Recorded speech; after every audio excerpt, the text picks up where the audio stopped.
ঈদ মানেই বাড়ি ফেরা, কিন্তু সবার কি আপন নিরে ফেরা হয়? হয় না। গেল ১৭ বছর বিএনপি নেতাকর্মীদের জন্য ঈদে বাড়ি ফেরা মানে গ্রেপ্তার আতঙ্ক। ফেরারি, কারাবন্দি, নজরবন্দি বা প্রবাসী নির্বাসন তাড়া করে ফিরেছে বছরের পর বছর। দিন বদলেছে, এবারের দৃশ্যপট ভিন্ন। ১.৫ যুগ পর দুঃসময়ের কালো মেঘ পেরিয়ে এবার মুক্ত বাতাসে স্বজনদের সাথে বাড়িতে ঈদ আনন্দে মেতে উঠবেন রাজনৈতিক প্রতিহিংসার শিকার বিএনপি নেতাকর্মীরা। ২০২৬ সালের ঈদ উল ফিতর বিএনপির নেতাকর্মীদের জন্য নিয়ে এসেছে এক পশলা প্রশান্তির বৃষ্টি। গত ১.৫ যুগে ১.৫ লাখেরও বেশি মামলার জালে বন্দী ছিলেন বিএনপি ও অঙ্গ সংগঠনের নেতারা। কারাগার আর আদালতের বারান্দায় ছিল যাদের ঠিকানা। প্রতিবারই ঈদ আসত আর বিএনপি নেতাকর্মীরা থাকতেন জেলখানায়, কিংবা আত্মগোপনে থেকে ঈদের চাঁদ দেখতেন। পরিবারের সঙ্গে সেমাই খাওয়া বা সন্তানদের নতুন জামা কিনে দেওয়ার আনন্দ তাদের কাছে ছিল এক অলীক কল্পনা।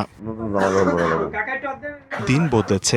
ছাত্র জনতার অভ্যুত্থানে আওয়ামী লীগ সরকারের পতনের পর সেই সরকারের করা প্রায় ২৪,০০০ রাজনৈতিক হয়রানিমূলক মামলা প্রত্যাহার করা হয়েছে। অনেকেই এখন জামিনে মুক্ত, আছেন ফুরফুরে মেজাজে। এমন বাস্তবতায় দুঃসময়ের কালো মেঘ পেরিয়ে এবার ভিন্ন এক প্রেক্ষাপটে ঈদ উদযাপন করতে যাচ্ছেন বিএনপি নেতাকর্মীরা। পুলিশ আমার বাসায় সারা সময় রেড দিত। আমি সকাল বিকেল টেনশনে থাকতাম, কখন পুলিশ আসবে, কখন আমার ছেলেকে ধরবে।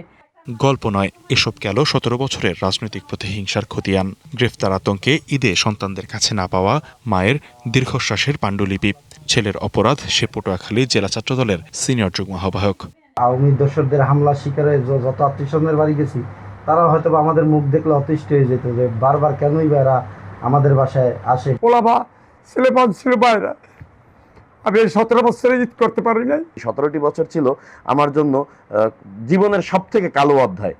যে এই ১৭ বছরে আমার মনে পড়ে না যে আমি বাসায় কোনো ঈদ বা কুরবানি করেছি। পরিবারটি যেন গেল ১৭ বছরের ৬৪ জেলার বিএনপি নেতাকর্মীদের পরিবারেরই প্রতিচ্ছবি, যেখানে শুধুই ফেরারি কিংবা চার দেয়ালে কারাবন্দী জীবনের নিষ্ঠুর গল্প। আমাদের ঈদগুলো ছিল অনেক টেনশনের, অনেক বিশেষ করে পেরেশানির ভিতরে। আমি কোথায় ঈদ করব, নামাজ কোথায় পড়তে পারবো কি পারবো না। কিন্তু এইবারকার মধ্যে ঈদের মধ্যে সেই মানসিক পেরেশানি নেই, অস্তিত্ববোধ নাই। সঠিকভাবে কেউ কোনোদিন বাড়িতে ঈদ করতে পারেনি। ঈদ তো দূরের কথা, বাবা মার সাথে দেখা পর্যন্ত করতে পারে নাই। আপনারা দেখেছেন জেলখানায় কেটেছে আমাদের বহু নেতা কর্মী।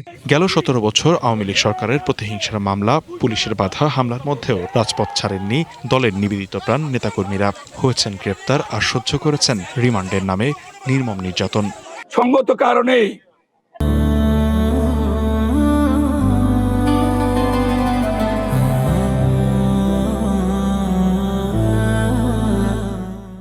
একটু ব্যতিক্রম, একটু আনন্দের, একটু আবেগের।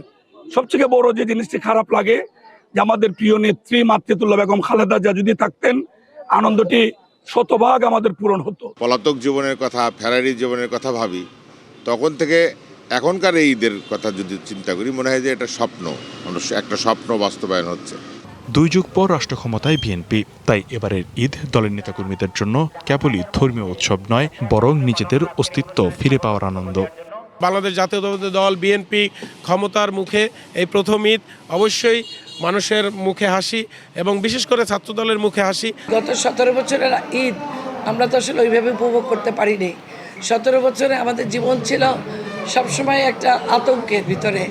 বিএনপির মতোই দুঃসহ গল্প একসময়ের তাদের জোটসঙ্গী জামায়াতে ইসলামের নেতাকর্মীদেরও। গত ১.৫ যুগ যেন তাদের জীবনে কারা নির্যাতনের এক কালো অধ্যায়।